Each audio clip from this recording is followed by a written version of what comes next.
es indudable, ¿no, Sergio? Ahí no vamos a negarlo, ¿no?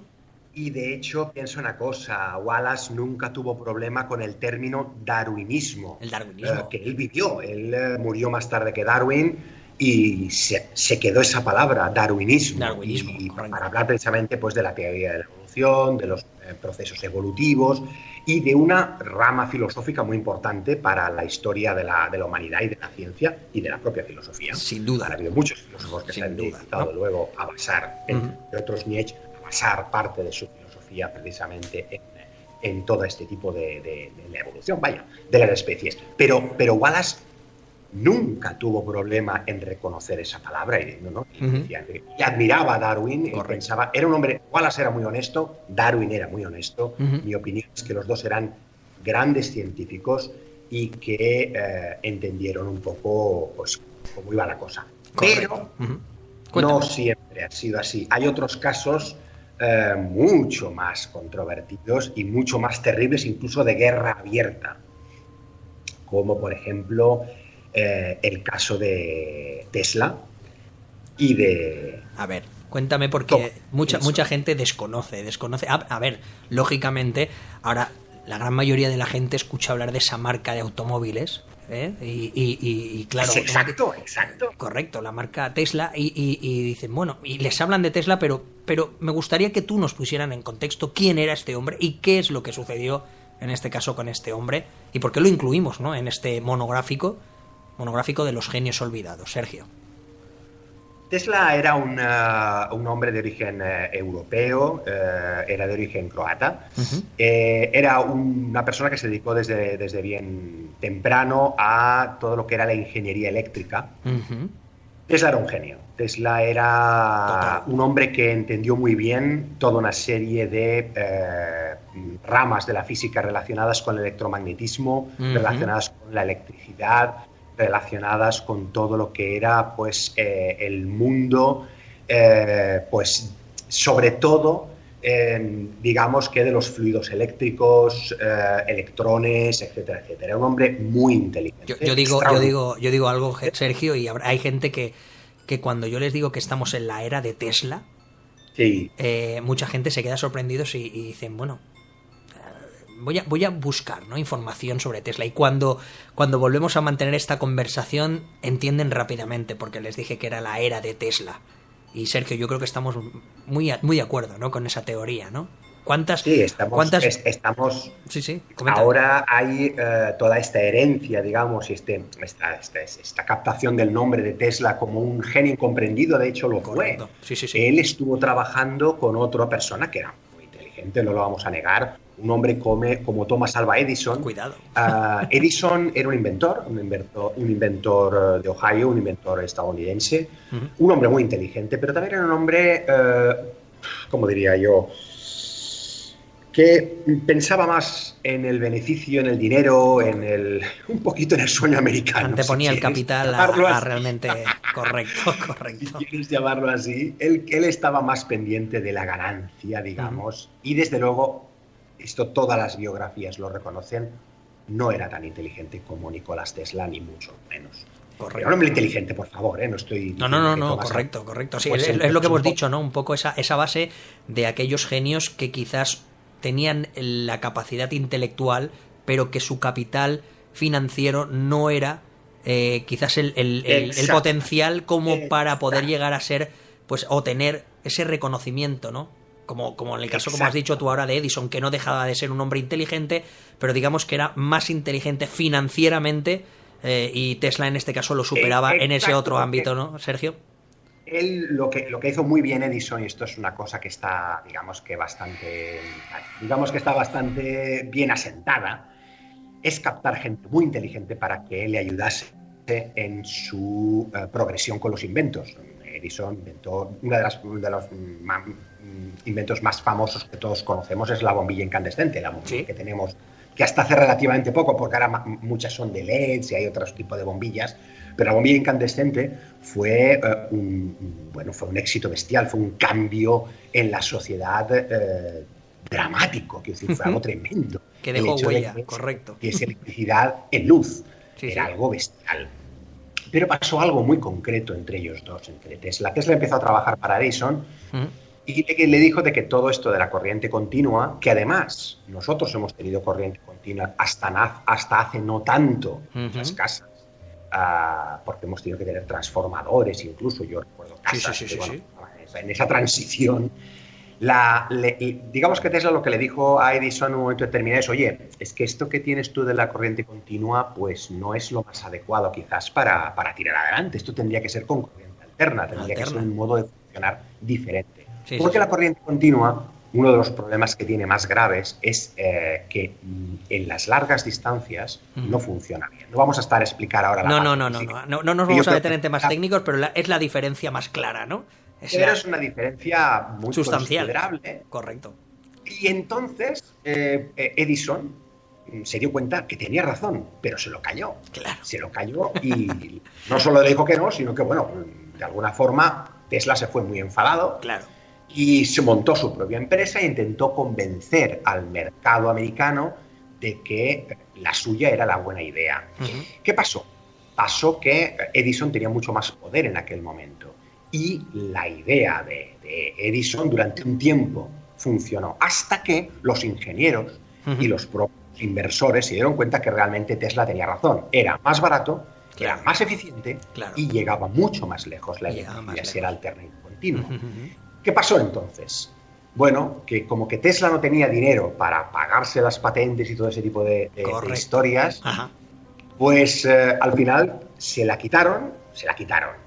Compraron la patente otros inversores. Esos inversores, además, dejaron de invertir en Edison y los dejaron a los dos en la estacada. Es que la historia es tremenda. O sea, al final, el capitalista siempre gana. Sí, está comprobado. El que tiene la pasta es el que gana siempre.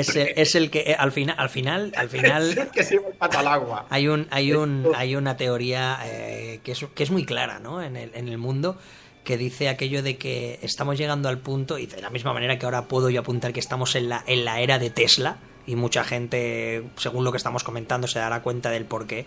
También estamos en la era en la que el capital está por encima del propio ser humano, ¿no, Sergio? En muchas ocasiones, ¿no? Y nos encontramos justamente con todas esas desgracias, ¿no?, que pasan a nivel mundial.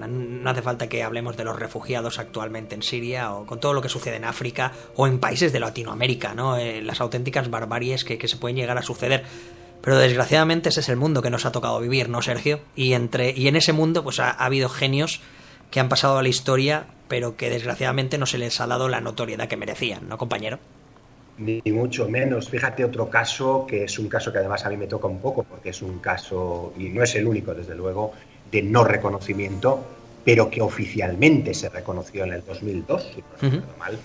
Fue toda la historia de dos, en este caso yo diría que un inventor y un caradura, sobre la invención del teléfono.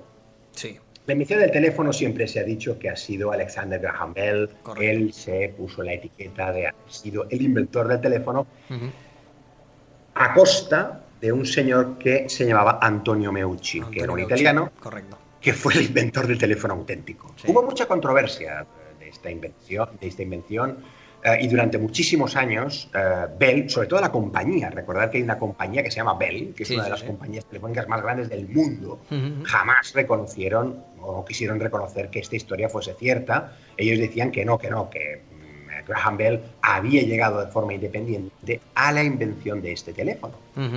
Y que Meucci pues había llegado por su cuenta, pero que, oye tú, que aquí el mercado es el mercado, claro. Bell había patentado, el otro no había conseguido patentar. Claro. La realidad es que Meucci lo había inventado mucho antes. Se calcula que casi 20 años antes. Casi nada, ¿no? Meucci había inventado un teléfono para poder comunicarse con su mujer, que estaba enferma, en la planta superior del edificio. Había inventado un teléfono, básicamente, en el 1856, creo, algo por el estilo, más o menos. Ajá. Y ese invento él lo tenía, él se dio cuenta de que era un invento revolucionario. Pensad de que en aquella época no había todavía toda esta historia de los cables, todo era muy lento, no existía el telégrafo por hilos, y el Morse, pero todo era muy lento, quiero decir que maldita sea, a veces conectar puntos no es tan sencillo. Sí. Pero él se dio cuenta que tenía un buen invento y de hecho después lo patentó. Él patentó el teléfono. Pero, como no tenía dinero, lo patentó durante un año. Y además con una patente limitada. Total, que el señor Bell se dio cuenta de que aquello realmente era un negocio tremendo. Y compró la patente.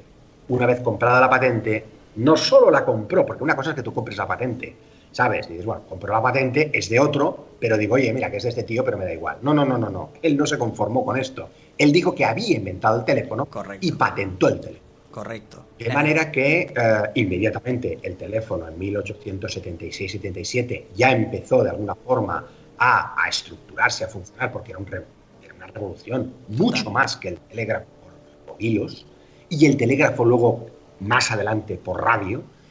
Aquello era tremendo, aquello, el hecho de que tú pudieses hablar de esa vibración de lo que sería el micrófono, se transforma en una señal eléctrica, va a la otra punta de la ciudad y un señor o una señora en el otro lado, por vibración otra vez, se transforma de electricidad en sonido. En sonido. Joder, o sea, que aquello era magia, es poco. Aquello era brutal. Aquello era tecnología punta trasladada, pero imagínate, Sergio, cuando Meucci, como tú has dicho, inventa eso mismo y consigue eso mismo en ese espacio tan corto, la de sueños que ese hombre le pasarían por la cabeza y cómo, bueno, pues Graham Bell arruina, ¿no? En este caso ese sueño, lógicamente, porque al final el capital ingente, el capital financiero aplasta literalmente lo arruinó en el sentido, este hombre también, como Tesla, pues los dos murieron bastante pobres, quiero decir, a ver, pobres, pues que muriesen debajo de un puente, pero vamos, te puedo asegurar que no consiguieron ni mucho menos ni el reconocimiento, ni el prestigio, ni mucho menos lo que realmente merecían como inventores que eran. Hay bastantes casos de robos de ideas de invención, etcétera, etcétera. Pero yo creo que quizás de los robos, uno de los colectivos que más ha sufrido robos de forma sistemática a lo largo de la historia ha sido el colectivo de las mujeres. Las mujeres, correcto. Yo te puedo dar varios, ahora os explicaré algunos ejemplos de mujeres que han sufrido, que no las conoce nadie y que han sido auténticas y verídicas genios, por supuesto, y que han sido las que han dado las herramientas para poder hacer avances científicos gigantescos. Está claro.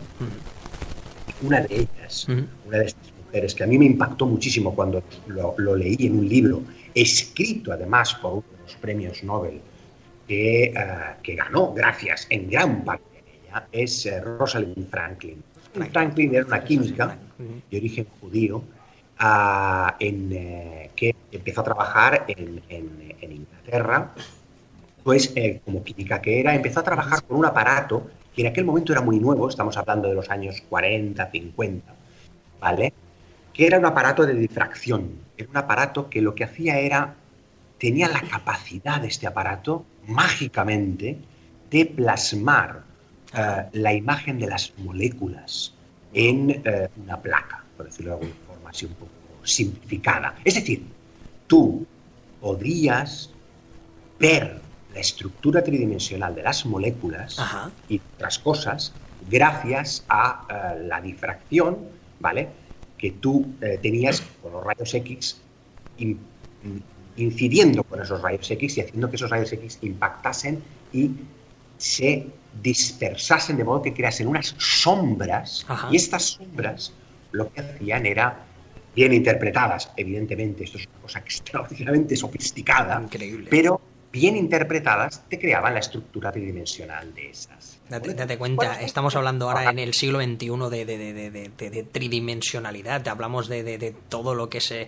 imagen como tal, ¿no? La alta resolución, ¿no? Y cómo ha habido mujeres, y en este caso genias, que bueno, pues nos podrían haber dado un repaso, ¿no? En este caso, y qué pena, ¿no? Que no hayan sido y tenido ese reconocimiento. ¿Cómo te cuenta, Sergio? Esta mujer, Rosalind, que estaba trabajando en un laboratorio con otro hombre que se llamaba Pauling. Ganó 2 premios Nobel, no está mal. No está mal. Bueno, él estaba trabajando en proteínas, sin embargo, hizo una